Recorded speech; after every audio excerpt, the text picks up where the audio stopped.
Welcome back to my channel Mrunal रेसिपीजमध्ये तुमच्या सगळ्यांचं स्वागत आहे। आज आपण बघणार आहोत एक नवीन रेसिपी आणि आज आपण रेसिपी बनवणार आहे ते आपण चपात्यांपासून बनवणार आहे। त्यासाठी इथे मी घेतलेल्या आहे 4 चपात्या।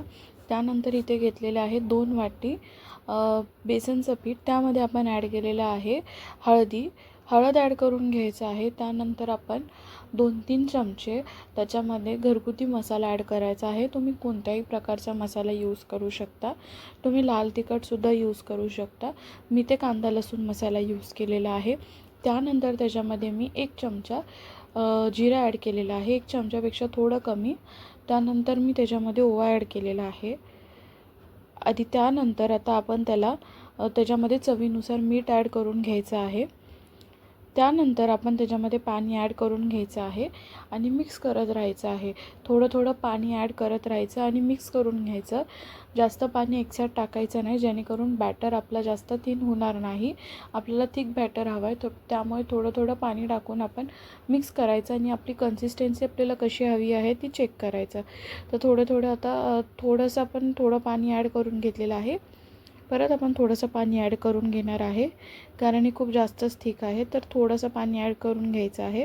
परत आपण मिक्स करून घेणार आहे आणि आता जी कन्सिस्टन्सी झालेली आहे, आपल्याला जसं पीठ हवं होतं तसंच आपण त्याची कन्सिस्टन्सी बनवून घेतलेली आहे। तुम्ही आता बघू शकता की बॅटर किती थिक झालेलं आहे। एवढं थिक बॅटर आपल्याला पाहिजे। त्यानंतर आपण एक चपाती घेणार आहोत। त्याच्यावरती आपले जे बेसनचं बॅटर बनवलेलं आहे ते आपण त्याच्यावरती ॲड करून घेणार आहोत। सगळ्या साईडून प्रॉपरली मिक्स करून घ्यायचं आहे। ही रेसिपी सेम आपली आळूवडीसारखी आहे। आळूवडीमध्ये आपण कशा लीव्सला पूर्ण बेसन लावून घेतो, तसंच इथे आपण चपातीला सुद्धा लावून घ्यायचं आहे। त्यानंतर आपण रोल करून घेणार आहे। जेव्हा आपण रोल करता सुद्धा मधल्या लेयर्सला तुम्ही बेसनचं पीठ लावू शकता। जसं इथे मी लावून घेत आहे तसं तुम्ही लावू शकता। प्रत्येक लेयरवरती सुद्धा तुम्ही लावू शकता।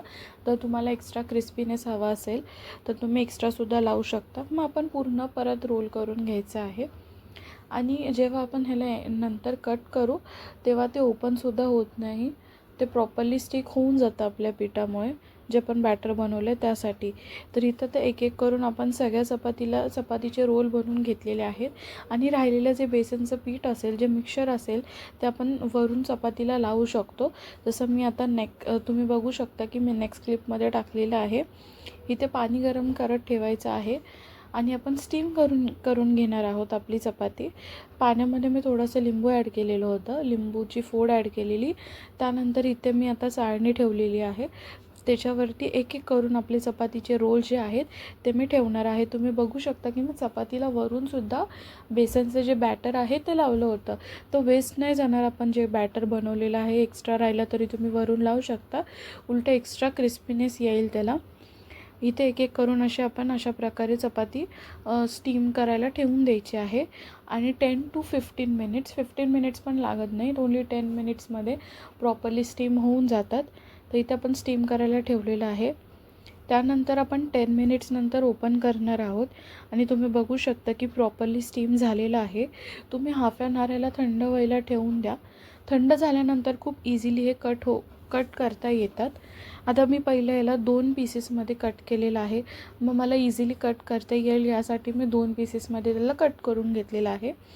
आता इथे आपण जसे आपले आळूवडी बनवताना जसे कट करतो वड्या छोट्या पीसेसमध्ये, तसं आपण इथे कट करून घ्यायचं आहे आणि तुम्हाला जसे तुम्हाला ठेवायचं आहे, जाड किंवा पातळ, तसं तुम्ही ठेवू शकता।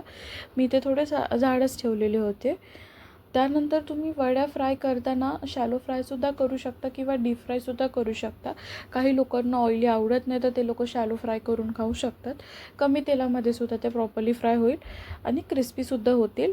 तर एवढ्या साईजमध्ये मी इथे आपले वडी जे आहेत ते कट करून घेतलेले आहेत। आता इथे एका साईडला आपण तेल गरम करत ठेवणार आहोत। तेल गरम करायला ठेवल्यानंतर आपण आपल्या ज्या वड्या आहेत ना, ते लो टू मीडियम फ्लेमवरती फ्राय करून घ्यायच्या आहेत। जास्त फ्लेमवरती फ्राय केल्यावरती जास्त ब्राऊन होतात आपल्या वड्या, त्यासाठी आपण जास्त वेळ त्याला फ्राय करणार नाही आहे। थोडा लालसर जोपर्यंत होत नाही तोपर्यंत आपण आपल्या वड्या ज्या आहेत ते फ्राय करून घ्यायच्या आहेत. इथे एक एक करून आपण सगळ्या वड्या फ्राय करायला टाकणार आहे. लास्ट रेसिपी मी माझ्या चॅनलवरती चीझी टी टाईम स्नॅक्सची टाकलेली, जर नसेल बघितली तर जाऊन चेक करा. आणि नेक्स्ट रेसिपी कोणती बघायला आवडेल तीसुद्धा सांगा. आणि माझा इंस्टाग्राम ID आणि लास्ट रेसिपीचे लिंक मी खाली डिस्क्रिप्शन बॉक्समध्ये मेन्शन करेन. तर इथे तुम्ही बघू शकता की आपल्या वड्या रेडी झालेल्या आहेत आणि किती क्रिस्पी झालेल्या आहेत. नक्की ट्राय करा. Thank you so much for watching.